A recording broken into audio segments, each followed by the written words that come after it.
All right, so welcome to the closing note for the 2 days of the eHotelia Summit 2020. Plethora of insights, stalwart speakers, and thought leaders. I do believe that our plate was significantly full with some appetizing insights and perspectives, thanks to all our speakers as well. But before we call it, how do we say, it's not over until it's over, right? So what we're going to do is right now we're joined by Mr. Nandivardhan Jain, who's the founder and CEO of Noesis Capital Advisors. Now he's somebody who has a widespread know-how in the hotel real estate transaction management as well, and he comes with over a decade of experience in multidisciplinary advisory and transactions. So it is only befitting that the way we put an end to the eHotelia Summit, the 2 days of summit, is by gathering his final set of insights as well this evening. So I'm going to hand it over to Mr. Nandivardhan Jain. So I'm going to request you as well to please share your insights as a closing remarks for the eHotelia Summit 2020. Thanks, Kavya. Thanks a lot for your brief introduction. I really appreciate that. Firstly, I would like to start by thanking to all our panelists, our viewers, our attendees, and our sponsors who joined and made this event a great success. I'm really grateful to you for whatever the contributions you made with your time and with your presence. 75 days back, when this lockdown thing started, it was a big confusion in the entire industry, I must say that. Where my entire team, our organization, all the offices, Mumbai, Delhi, Bangalore, they were full with the calls from our clients. A lot of transactions was going on at that particular time. For the last quarter is always important for any organization from the financial year perspective. And suddenly there was break in the entire economic activity in the country, and rather I will say across the world. So at that time we were continuously getting calls, how we're going to handle all the stakeholders, whether it was hotel owners, operators, architects, interior designers, or hotel consultants, or from any walks of the lives. We were receiving calls, and everyone had their own very valid questions. Okay, and to best of our ability, on the basis of our experience, we were trying to sort it out. And then we thought, why not to start with the webinar sessions? Okay, to make sure that whatever the questions, and collectively at the right platform, by bringing all the experts from the different organizations with whom we actively work, we can try to get all this answered in the interest of our clients. We started with that.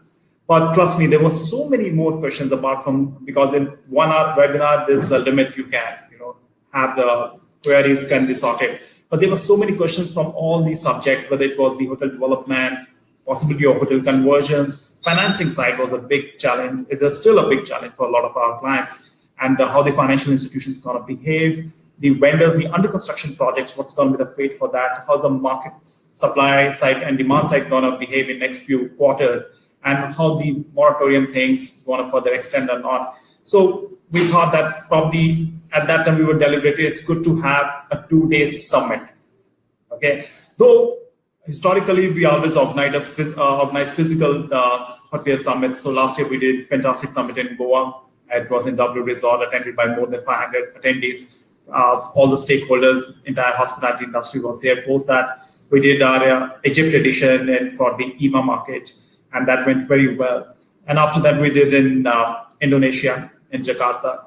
And this year, we were scheduled to do in the June first week in Mumbai for the India edition as well. So then I spoke with all the stakeholders and said that, probably doing a physical event is no more a choice. What to do? Can we go for virtual? It's going to be a new experience. Technology is something which we have to make sure is seamless, because there's a very, when you are online, a lot of things are not in your control. When you are physically, things can be controlled. So, we deliberated internally, we discussed with all our team members, and everyone said that maybe it's challenging, but it's time to step up and do something different. And this is what I see an opportunity for our organization. Okay, moving from a physical event to virtual. For some time, there was double voices in the system in the organization, but finally the leadership took a call. We have to go and we have to do it.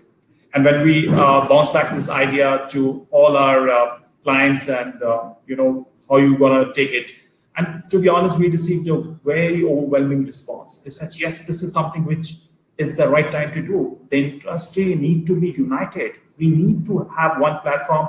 A lot of organizations was and are organizing, these type of 1 hour 2 or 3 hours webinars.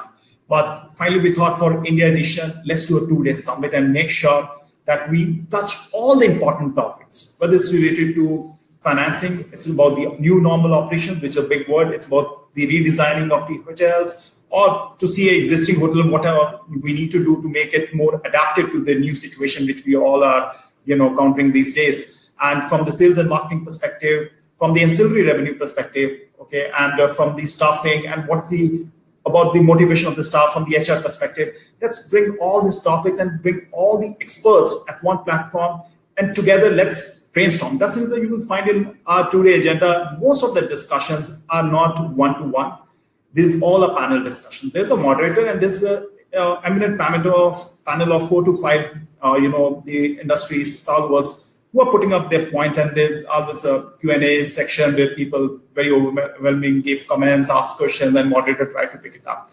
So that was the whole reason why we actually came up with this eHotelier Summit India 2020. And I'm very glad because of all of you, this is today a big success. And yes, I do agree, in 1 or 2 sessions, there was few technical glitches, okay, but I must say that we all are learning together. We all are learning in our respective fields, in our respective areas, and I'm sure the next event is going to be much, much, much better from the tech side as well.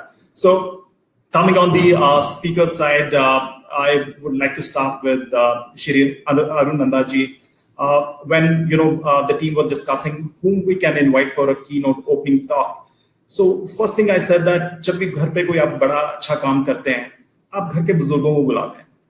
सबसे important बात है कि उनकी blessings बहुत important है. And जब हमने ये सोचा, the entire team came up only with one name, Arun ji, that was yours.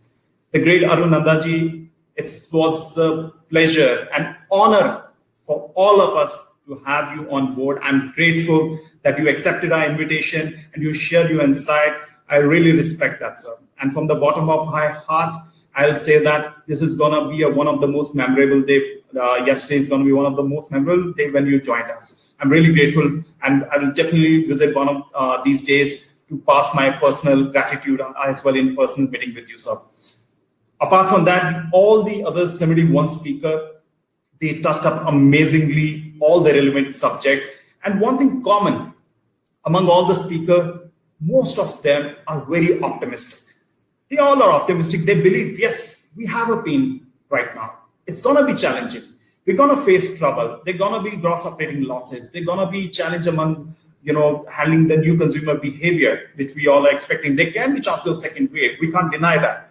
Okay, probably second lockdown as well. There's no denial. The banks can behave maybe a little more aggressive. There's a limited support from the government, but we have to do this all ourselves. Everyone having this, I think, thought very clearly in their mind. We have to. It's a time to step up and do all that what is required to make sure we sail through this storm. And I'm very confident our industry is handled by some very great, stalwart, eminent leaders, and we're in the safe hands. We're gonna sail this storm for sure. And one more thing, most of the speakers touched this point in all the panel discussion, that we need to look towards a long-term story as well. Because in any case, hospitality, hotel asset class is a long-term gestation period is required. When you make hotel investment, the gestation period is long, and when the investor is entering, is aware about that. So everyone touched that we are a country of 1.3 billion population. When we are question marking on the Indian hospitality industry, we are not question marking on the Indian hospitality industry. We are asking ourselves a new question: are we believing on India consumption story or not? If you believe that 1.3 billion India consumption story is off the line, then I think something wrong with us and with our thought process. We are one of the youngest country, 1.3 billion population. Yes, it's a pain for next couple of quarters, maybe 12 months, maybe 18 months at max. Once the vaccine is out, we all gonna be back to roaring business, and we're gonna be reaching back to our pre-COVID-19 state. And in any case, the last 2 years of the industry been amazingly well. We were picking well, the supply side was improving. And I'm sure after this storm, which we're gonna manage to sail through very well together, unitedly, we will be able to get through this, and we'll reach back to a new glory for our Indian hospitality industry. And for that, the support of all the stakeholders is very important. And I'm very confident every stakeholder is gonna make sure that they contribute to best of their ability. On the other side, I would like to extend my warm thanks to all our sponsors who was part of this journey. And thanks a lot for being part of this. And you always been great, even during our physical events or online events. Thank you. Thanks a lot for all your contribution. Really appreciate that. And the most important thing, I would like to thanks to my entire team members for putting up such a great show, for your hard work for the last few weeks, day and night, in the middle of the night, having team calls, discussing back and forth, figure it out, what to do, what not to do on the content side, on the organizing the speakers, and especially on the networking side. So this was a unique this time we come up that the entire networking sessions happened on the app. Okay, and this was very interesting, and most of our clients have really appreciated. I got a lot of good reviews over the messages, the emails. Yet to have a team meeting to discuss the entire the event, how each and every aspect went. But I personally received a lot of good comments from the entire whatever the people managed to reach me, that it was a good experience on the Prela app. The networking session was amazing. It was easy to navigate, and they had a good quality meetings. And the whole idea of our summit is that, okay, one side is that you come and hear some yarn from the eminent leaders, which is very important. At the same time, let's focus on the business as well, which is equally important, to make sure that you have a interesting and a green P&L, and you have a good businesses coming up. And that's the ultimate objective for the networking. I will say that, if I put it in a very crude words. And I'm sure all of you had the participants who attended these networking sessions and who was part of that program. I hope all of you had a good meetings, and going forward you're gonna take good business out of those leads, and we will await your feedback on that. And with this, I would like to conclude my closing remarks. And once again, thanks to all panelists, to all our sponsors, to the entire team for putting up such a great show. Thank you very much. And thanks, Kavya. Over to you. Thank you very much, Nandivardhan. In fact, I truly love the way how you shared the journey, because no matter what we experience, it all starts with a seed of thought. The way the team came together in terms of the context setting, or for that matter, the content setting. So that was beautifully put there. You managed to understand the pulse of the audience, as well as what the speakers have to share, you as well as a team. So I'd like to thank you for that. I do believe that the hotel and hospitality industry works with an army of people. It's a people industry. And I think the 2-day summit also took an army of people to put it together for all of us seamlessly. And whenever technology would not sort of play its role, it was the people who would step in and do their bit. So I think it was a very interesting synergy that we all experienced. So I'd also like to thank the team of Noesis Capital Advisors, and also thank the team of Engage Hospitality. And I'd like to also thank all the attendees, all the speakers once again. Thank you, Nandivardhan, for that beautiful closing remarks there. On that optimistic note, we'll be concluding the eHotelier Summit 2020, the first virtual hospitality summit. Thank you once again, everyone.